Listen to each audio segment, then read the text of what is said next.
Opa, sejam muito bem-vindos, senhoras e senhores. Tá começando mais um Memórias de um Nerd Qualquer. Padilha aqui. E hoje a gente vai falar, mais uma vez, sobre a pirataria. E vamos falar dessa vez da pirataria no PlayStation 1. Esse vídeo não é um vídeo sobre o PlayStation 1, a história do console, e sim sobre como fez muito sucesso aqui no Brasil por conta da sua pirataria, né? Eu lembro que quando o PlayStation 1 surgiu, ele tava naquela transição ali entre Nintendo 64 e PlayStation 1 e jogos de CD, né? Como o console da Nintendo era muito caro para se ter, para produzir também, né? Até para a produção dos jogos e distribuição dos jogos, né? As pessoas optaram ali por comprar o bom e velho PlayStation, né? Tem o Fat, que é o primeiro, eu tenho ainda esse aqui, é o PlayStation 1, que é a segunda versão, né? Que eu acho bem mais bonitinha, parece um Discman e tal. E eu lembro que o Nintendo 64 optou por fazer cartucho, e aí era mais caro e tinha menos espaço, enquanto o console da Sony optou por CD e tinha ali um espaço muito maior, né? Para armazenamento ali, o que fez com que as empresas, elas migrassem também para o PlayStation, né? Então, muitas produtoras de RPG, por exemplo, foram do Super Nintendo diretamente pro PlayStation, o que fez ali muita gente também optar pelo console da Sony. Mas vamos falar no Brasil. No Brasil, lá no final dos anos 90 e no começo dos anos 2000, o salário mínimo não era muito grande, então não era fácil gastar caro num jogo do Nintendo 64. Então a gente comprava os CDs piratinhas mesmo, né? Porque era o único jeito de a gente ter uma acessibilidade maior ali e poder dispor de mais títulos para um console, né? Era difícil da gente conhecer alguém que tinha ali jogo original mesmo, aquela mídia preta, né? Todo mundo tinha uma cópia piratinha. E daqui a pouco a gente vai falar das marcas piratas mais famosas, né? Geralmente quando se tinha um CD preto, era aquele CD demo que vinha ali junto com o console, né? Que vinha com 6, 7 jogos ali para você testar, né? Geralmente a primeira fase, ou 2 jogadores para você lutar. Então o único contato que a gente tinha ali com o CD original de PlayStation 1 era quando alguém tinha ali o CD demo, né? E a gente ainda estava se habituando com CDs de música, né? Então a gente estava com a pirataria dos CDs de música e do PlayStation, né? Eu lembro que os preços dos jogos piratas eram R$10, depois ficou R$5, depois ficou até 3 por 10, né?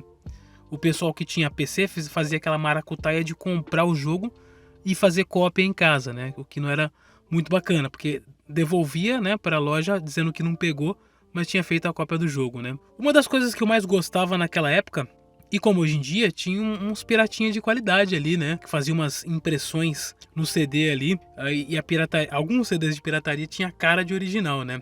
A prensa era bem parecido com prensa industrial. Tinha até aquele preconceito daqueles CDs verde, né? E aí sim a gente fala das marcas que eram famosas ali na pirataria do PlayStation 1. Foi o caso ali da LCN Station, né? Tinha também os da MVB ou MVN, se eu não me engano. E tinha o mais famoso, que são aqueles da Players, né? Aquele da Players que ela também produzia com controle de videogame, né? E esse era um jogo que era bem parecido com o original ali. Pra quem gostava também de colecionar, tinha gente que colecionava jogos da Players, né?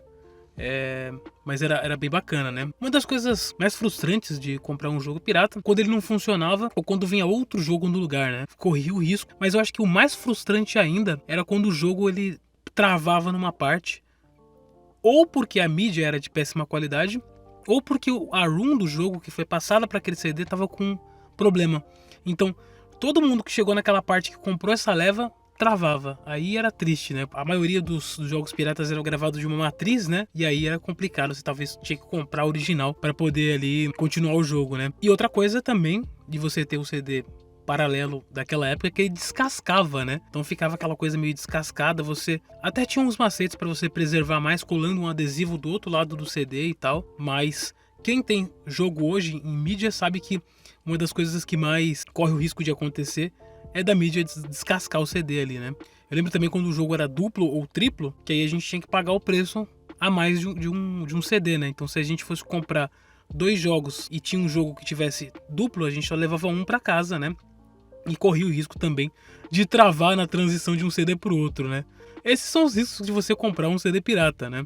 Mas pensar que a diferença de um pirata para um original naquela época era muito grande, talvez não fosse ali tão ruim assim, né? Porque na época do Super Nintendo você emprestava o jogo que você tinha, e aí você tinha 2, 3, 4 no máximo. Emprestava para um colega e às vezes nunca mais ele devolvia, ou ele viajava, ou quebrava, e aí aquele jogo fazia muita falta ali pra você. E também era caro. Já o jogo de PlayStation, você emprestava, você até esquecia, porque né, é menos do que um Super Nintendo, né? Então, R$5 você fala, vou comprar outro, sei lá, vou dar um jeito de pegar outro emprestado, de tirar uma cópia, né? Eu falei bastante desses piratas de qualidade, mas a grande maioria também comprou aqueles jogos que vinham no saquinho mesmo, aquele saquinho de plástico, às vezes só com a capa da frente do jogo, né? O CD, às vezes com uma coisa anotada de canetinha, ou às vezes nada anotado ali. Eu lembro que esse sim era 4 por 10, aí você tinha 5 por 20, uma coisa assim, bem a cara de você quer jogar o jogo mesmo, você não quer colecionar e tal. Eu não tô romantizando aqui a pirataria, tá? Eu só tô dizendo que foi através da pirataria, talvez, que o PlayStation se popularizou aqui no Brasil.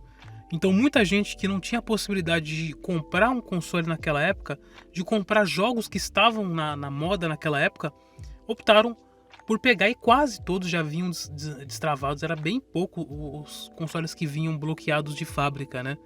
Então, tal como no PlayStation, talvez para nós, público brasileiro, a gente tenha optado pelo PlayStation na época, lá no final dos anos 90 e começo dos anos 2000, por conta dessa acessibilidade, né? É aquilo que eu comentei no programa do PlayStation. Às vezes a gente via uma capa de um jogo ali famoso nas bancas e a gente já podia ter o jogo nas mãos, né? O que aconteceu comigo na época do Resident Evil 3, que o Resident Evil 3 estava famoso, né? E tinha na banca o detonado do Resident Evil 3. E aí você, tô com um jogo aqui e tem ali o detonado para mim acompanhar o jogo. Foi sensacional você ter ali uma imersão naquilo, né? Daquilo que está sendo ainda novo para todo mundo e tal. Obviamente que com o tempo a gente foi entendendo que às vezes a indústria precisa de um gás ali, de um fã. Então talvez as pessoas continuaram com o PlayStation, seja o 4, 5, né? Comprando o original porque apoiaram ali uma empresa da qual eles confiaram no passado, né? Então as pessoas continuaram ali e aí compra-se original e tal, né? E é isso, gente. Hoje a gente falou da pirataria do PlayStation.